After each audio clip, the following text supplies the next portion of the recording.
Hello all you stamp friends out there. I represent Stamp Stars. We bring you all the exciting stamp stories from around the world. Today we tell you the exciting story of the inverted Jenny, one of the most rare and expensive stamps of the world. In 2018, a single copy of the inverted Jenny was sold for no less than $1,593,000 US. My name is Vagn Juel Larsen. I'm from Denmark and have been a stamp collector for more than 50 years. First, a little bit of prehistory. Before and during the First World War, mail was transported by ship, train or car. In 1917, the first airmail stamp in the world was issued in Italy. It was used for the transportation of letters by air between Rome and Torino. A lot of countries soon followed the example of Italy, and on the 10th of May 1918, a special 24-cent airmail stamp was issued by the United States Post Office.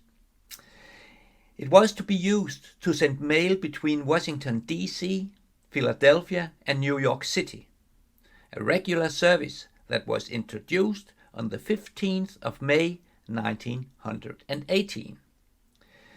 The stamp was called the Jenny because that was the nickname of the plane in the middle.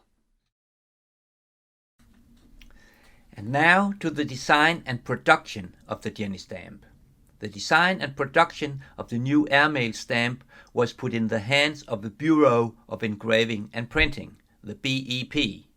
This organization was established in 1862 and produced most US stamps until the 1960s.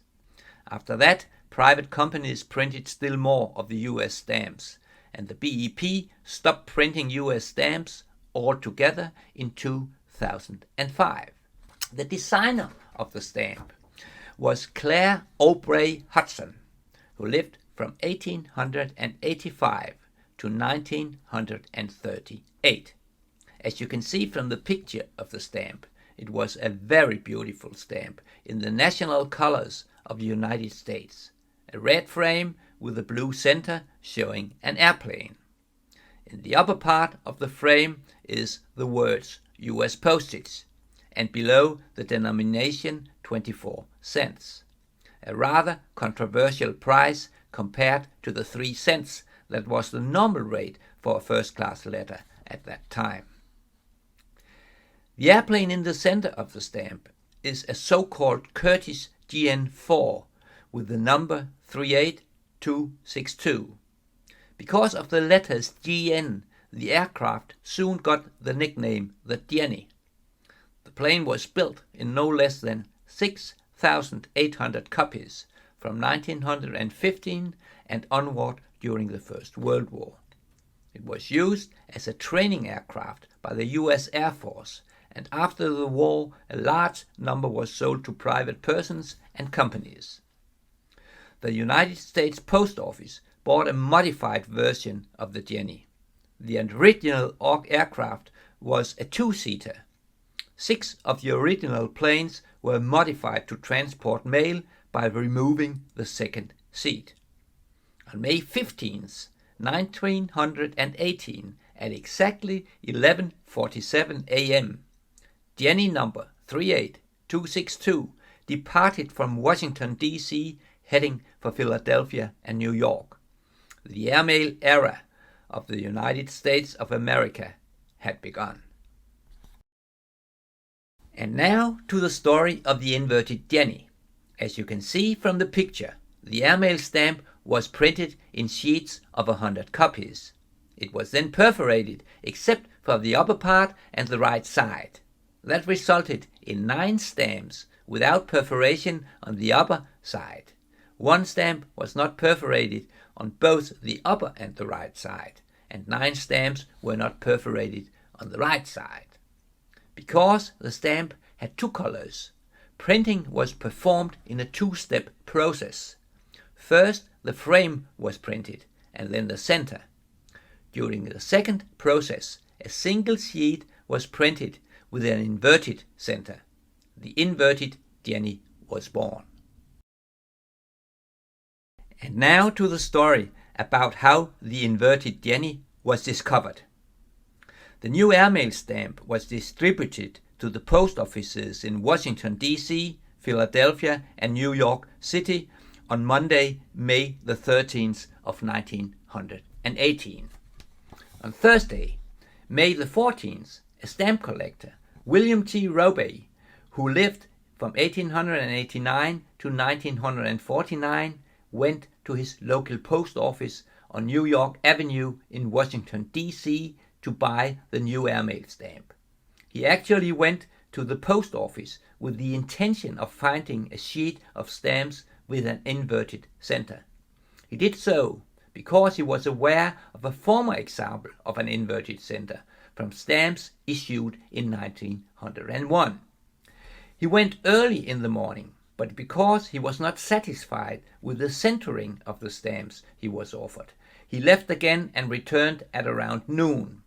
At that time, new supplies of the stamp had arrived, and he immediately saw that the first sheet he was offered by the clerk had an inverted center.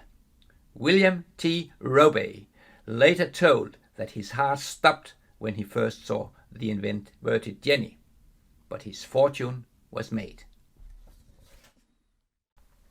Let us now look at what happened to the sheet of the inverted Jenny. In the afternoon, 2 inspectors from U.S. Mail tried to confiscate the sheet from William T. Roby, but in vain.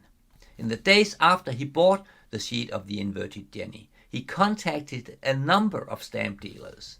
He was first offered $500, but during the next days the price increased dramatically, and Roby ended up selling the sheet for $15,000 to rare stamp dealer Eugene Klein on the 20th of May 1918.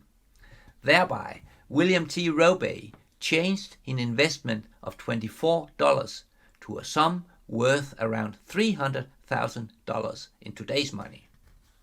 Eugene Klein immediately sold the sheet to the millionaire Edward H.R. Green, who lived from 1862 until 1936, for $20,000, and thereby got a profit of $5,000. But before he did so, he marked the backside of every stamp with a number from 1 to 100. In that way, it was later possible to determine the position of the individual stamp in the sheet. On the other hand, the pencil marks on the backside meant that none of the 100 inverted Jennies are totally pristine.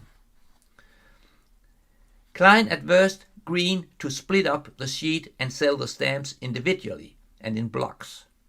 Green kept 41 copies for himself, among them an 8-copy plate number block from the lower part of the sheet. A copy was placed in a locket that was given to his wife Mabel as a present.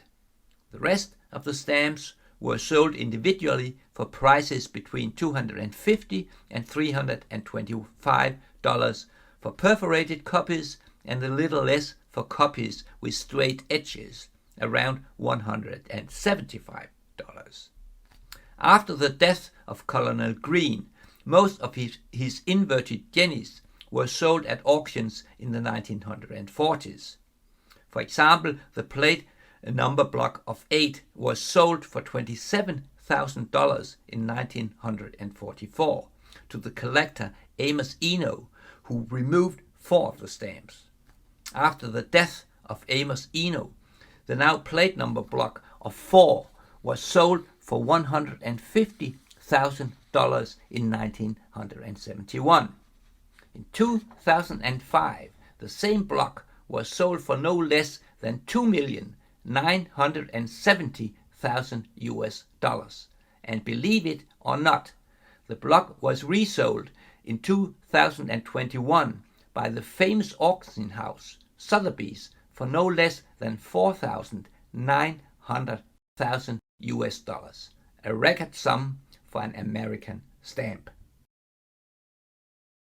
Now a little bit of information about where you can find more information about the inverted Jenny. Many of the inverted Jennies have been sold by the famous stamp auction firm Siegel Auction Galleries. If you want to learn more exciting details, it is very rewarding to visit their homepage invertedjenny.com. Here they actually keep track of the 100 stamps and when they were last sold. The only stamp that remains missing in 2022 is position number 66. That was the story of the inverted Jenny, but there is actually an after story. In September 2013, the year of the 95th anniversary of the inverted Jenny, the United States Postal Services issued a souvenir sheet with 6 copies of the famous stamp. The only difference was the denomination that was changed from 24 cents to $2.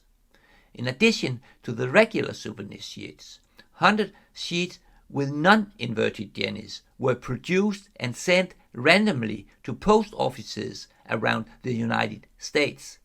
In June 2014, a copy of this sheet was sold by Siegel Auction Galleries for no less than $51,750.